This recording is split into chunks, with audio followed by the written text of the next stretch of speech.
My name is Nicole Freer. I am a broker. I'm the team leader of the Nicole Freer Group, and I'm also the owner of Corcoran Genesis. I've been in the business for 12 years. I started my career as a buyer's agent at RE/MAX on a real estate team, and was there my first year. And after my first year, closed 20 transactions. So went out as a solo agent at RE/MAX my second year. That year I closed 50 transactions, and after that year I went to my husband Doug and said, I think I'm good. This is not what I signed up for. Like, I was sending out emails at 12 o'clock in the morning, and it was more than I could handle. And I told him that I was gonna have to start turning business away. And he's very much the entrepreneur and likes to capitalize on any opportunity for business. And he said, well, we're not gonna do that.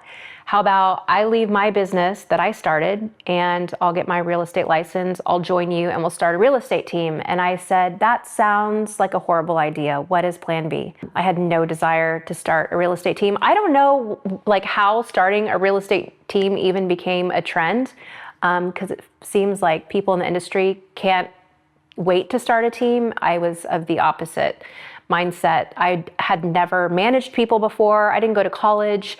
I just like doing my own thing and working and being responsible for me. I did not want to be responsible for anybody else, but he obviously won that fight. In retrospect, I'm very grateful that he did win that fight, because it completely changed the trajectory of our entire lives. After he joined me, that would be my third year in real estate. That first year, just myself, Doug, and 3 other real estate agents, we closed $30 million in volume that year. The next year we closed $60 million. The next year we closed $90 million. The next year, $120 million. The growth that we've had in this industry, you don't see stuff like this, and it's not of our own efforts. I mean, we very quickly could tell that there was a very special anointing on what we were doing in this industry. And last year, we closed over 1,100 homes and nearly $450 million in volume over the course of my what will be 12 years. We will have closed over $2 billion in volume, over 6,000 transactions. Well, one of the first memorable good moments was actually when we started the NFG vlog. And if anybody has been following us for some time, you may have caught some of these vlogs. They started out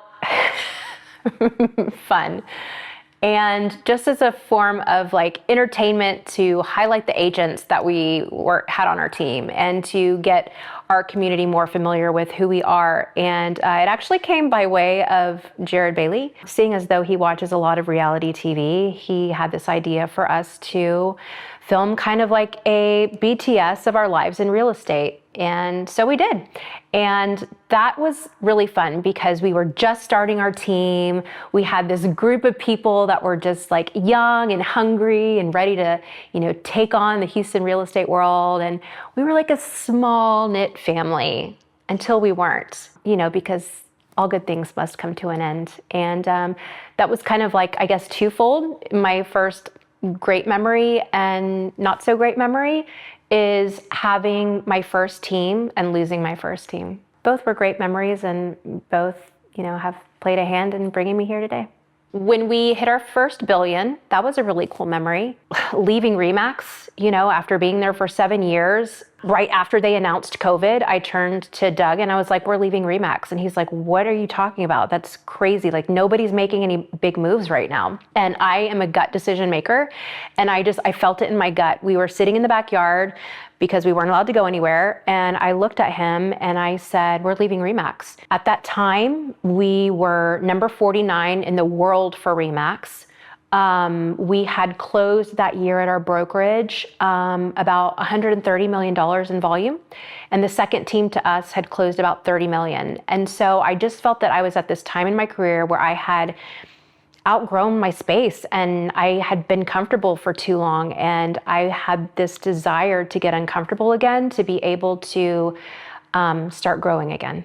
And we left RE/MAX And thank God, everybody had a tremendous year in real estate that year, because it was just, set things off on a great foot, kind of leaving a comfort zone and going off on your own. But it wasn't yet 2 years that we had been independent when Corcoran actually came knocking on our door. I actually get asked this question a lot. What's it like working with your spouse? Today, it's great. 8 years ago, 9 years ago, 10 years ago, it wasn't so great. Doug went to college. He has a degree. He went into the corporate world after graduating college, working at a bank. He's worked with like high-end clientele. When I started my business in real estate, I was honestly just thrown into it. Doug had started buying and flipping properties on the side. And after he had flipped about 15, he asked me to get my real estate license for the sole intention of saving him the listing commission. And so that's how I got thrown into it. But I think that even though it was a maybe knee-jerk reaction to helping him save money, I've always had this desire to want to be as best as I can be in whatever it is that I'm doing. I would venture to say that there is no other housewife that kept her toilets as clean as I did when I was a stay-at-home mom. So I had the same mindset when I went into real estate. I wanted to be the best that I could be in it, whatever that ended up looking like. So it was a bit of an adjustment, after I had been in this career for 2 years, and I think both Doug and I were both surprised that things had taken off so quickly for me, to now have him, step into my business and, how are we going to do this to where we didn't kill each other? That's what we had to figure out. And so it was establishing okay, whose lane is where, who's doing what, don't step into my lane. And I had a lot of problem with that, because I am naturally a control freak. And I had to not just start delegating and giving up control, but it was to my husband, who I lived with, who was, lying next to bed with me at night, that I, had a tendency to want to start, scolding him about his work day as we're laying down in bed. And he very quickly drew that boundary line very hard in the sand. So we had to figure things out. It was a rough, first few years. Today, it's my favorite. When Corcoran came knocking on our door December of 2022, I honestly had no interest in talking with them. We had just left RE/MAX less than 2 years prior. We were doing phenomenal. The market was great. To be honest, I was, at a point to where I wasn't having to pay anybody. I just left, having to pay RE/MAX, and now I truly owned my own business. Like I said, Doug's more of the entrepreneurial. I'm gonna, check out every opportunity and see if there's possibility there. And so he took the first couple meetings with Corcoran by himself. And, the reason that Corcoran even approached us is because while we were just a team exclusive office, we were NFG. And if you joined our office, you were on our team. They thought that we were a full-fledged brokerage with, 50, 100, 200 agents because of the numbers that we were putting up as far as the volume. And so I think that was kind of the first thing that threw them off. It was understanding what our business looked like, because what they were looking for is somebody in the local Houston market who knew what they were doing, who was killing it. And they wanted to bring the value of them being a global premium luxury brand, and essentially saying look, if we join forces, we're both going to grow together. And that is really what Doug heard from them at the onset that piqued his interest. And he came to me and said, no, Nicole, I really think that you need to hear them out. Because up to this point, we had other people approach us, Keller Williams, Compass, EXP, you name it.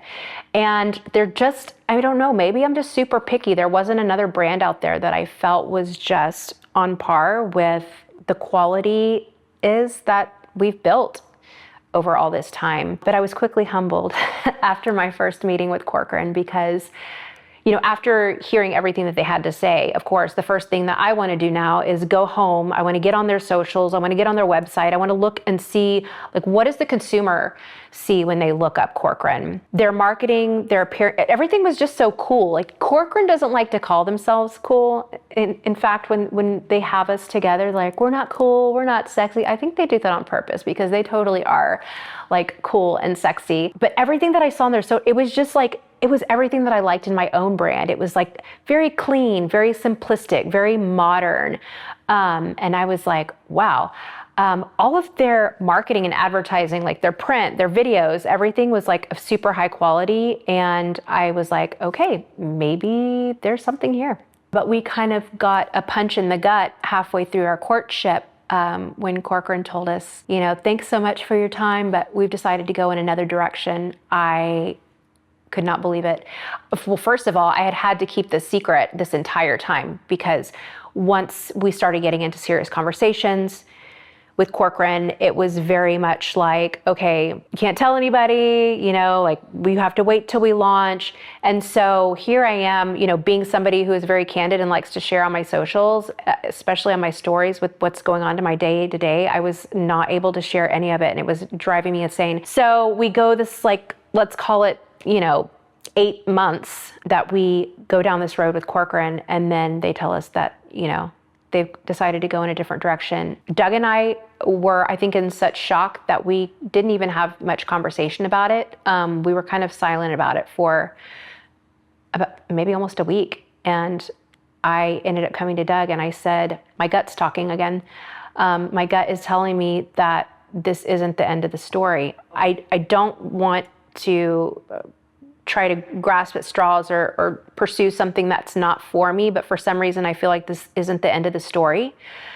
I understand that Corcoran is telling us they're going to pass on us to be their Houston affiliate, but is there any space in the organization for us to be their suburb affiliate? I would love to be able to come in as a partner with them and cover all the suburbs surrounding area. I mean, that's what I'm good at. I was born in the suburbs. I live in the suburbs. I know the suburbs. And so Doug called Corcoran and said, this may sound crazy, but would you guys consider Nicole and I for your suburb affiliate? And they said, actually, somebody within the organization brought this up during our discussions, and we didn't think that you guys would want to do something like that. But now that I know this, let me talk to them and get back to you. And sure enough, they did. They called us back and they said, all right, we're back on track. Let's continue this. And February of 24, we launched with Corcoran. Throughout the 14-month courtship with Corcoran, there was a lot of due diligence on both parties, which I really appreciated, because they were really serious about who they were going to partner with, as Doug and I have always been with our partnerships. Corcoran isn't a brand that you can just log online, fill out a check and slap a Corcoran sign on your building. They're looking for specific partners who align with their brand. And we got to do some really cool things along the way as we were getting to know each other better. They invited us out to Nashville to go to their retreat, their biannual retreat. We got to meet a lot of the other agents, meet other owners, ask them questions and get to know them. They extended an invitation for Doug and I to come to New York to see their headquarters. And of course, my first question was, because I always take care of my team, was, can I bring my team? And they said, you can, but we're not going to pay for them. So I said, Doug, get out the checkbook. We're taking our team to New York. And that's what I did, because I wanted them to be a part of this. They've always been a part of this. Regardless of who's been alongside me the past 12 years, at every turn, I couldn't have done this by myself. And so the people that are here with me today, the people who were there at that time, the people who were with me at the very beginning, everybody has played such a key role in my journey throughout this industry the past 12 years. I was probably planning our launch party like 6 months before we even launched with Corcoran, because that's what I like to do, is throw parties. The launch party was probably, to that date, the best party that we have ever thrown. I think from just what it was, a party, but also just what it signified. This was a big deal for Doug and I to invest in ourselves, invest in our future agents to be able to partner with Corcoran and bring their brand into the Houston suburbs. I remember early on in our courtship, driving in the car with Jared one day and asking him, I'm like, man, I've read the dictionary backwards and forwards and the thesaurus, and I cannot think of a name like Corcoran, Corcoran, everything that I just thought of, it wasn't right. And we were sitting at a stoplight and he said, what about Corcoran Genesis? And I was like, I think I like it. Let me go home and ask Doug. And I went home and I asked Doug and we slept on it. And it was like, I just knew like that was it. And so right before joining Corcoran, I had just gotten to a point to where my cup was empty. And I literally laid in bed and told God, I was like, you can just have all of it. Like if you want it, I'm done. I can do something else. And I made a shift in my own personal life that night. I was lying in bed. It was September. I remember because because football season had just started. We were supposed to take our team tailgating. And I woke up that next morning and I told Doug, I said, I know you're going to hate me, but I can't go. I don't want to go. Like, I don't want to be around these people anymore. I'm drained. I'm over it. And that night I laid in bed and I just told God, I was like, you can have it all. And I knew what I was lacking. I knew what had to happen. I knew that my eternal source of joy had been missing for a long time. And in that moment, September 21, I rededicated my life to the Lord and I made him my priority. And he had taken a back seat for so many years as we were on this roller coaster of building this incredible real estate career in the Houston industry. I needed something different. And I can honestly say since that day, my life has not been the same. Thank you, God. I'm still in the same difficult real estate industry, but my mindset is different. My heart is different. My cup is full. This industry doesn't drive me. I'm driven by, what God has put on my plate each and every day, and that is to glorify him. All that to say, when Jared said Corcoran Genesis, it was like God just tying the ribbon on the gift that he was about to give us. And that was this amazing partnership with Corcoran and all that our future held with this amazing new opportunity that was, it was different this time because he was leading the way. Not Jared, God. I cannot tell you how many times over the past 3 years, Jared has asked me if we could pick up the vlog. And so I know that he's going to be elated to now have this experience. Enough time has passed. I think I have a new story to tell. I think I'm at a different place in my life. Personally, I'm at a different place in my life, in my career. And I want to get the word out about what it is that we're doing. I'm excited about Corcoran Genesis. I'm excited about the Nicole Freer group at Corcoran Genesis. I'm excited about my marriage. I'm excited about my family. I have this renewed joy that makes sitting down with you and telling you about my life exciting and joyful for me. So stay tuned. I hope that we have some really great stories to share with you about our agents and about what they have going on in their career and their lives. And hope you're happy, Jared. You get your way. I'm still finding that people are a little confused about okay, is it NFG? Is it Corcoran Genesis? Can you break it down and explain it to me? So I want to try and break this down as simply as possible so that everybody will understand. So I've always had the Nicole Freer group ever since I started my team, even when I was at RE/MAX, right? I had the Nicole Freer group. It was my team of agents who worked underneath my production. And then when I left RE/MAX, I was then NFG. We were independent at my brokerage, still a team, right? Now, when Doug and I partnered with Corcoran, and I was able to open up a brokerage here, Corcoran Genesis, I just took my real estate team, the Nicole Freer Group, and I put them underneath the Corcoran Genesis umbrella, which I own the brokerage, I own the real estate team, but underneath the Corcoran Genesis umbrella, we also have individual agents and other real estate teams that run their business at my brokerage, Corcoran Genesis, and I'm able to coach them, mentor them, help them grow their business like I grew my real estate team. They're just not on my team, they're at my brokerage.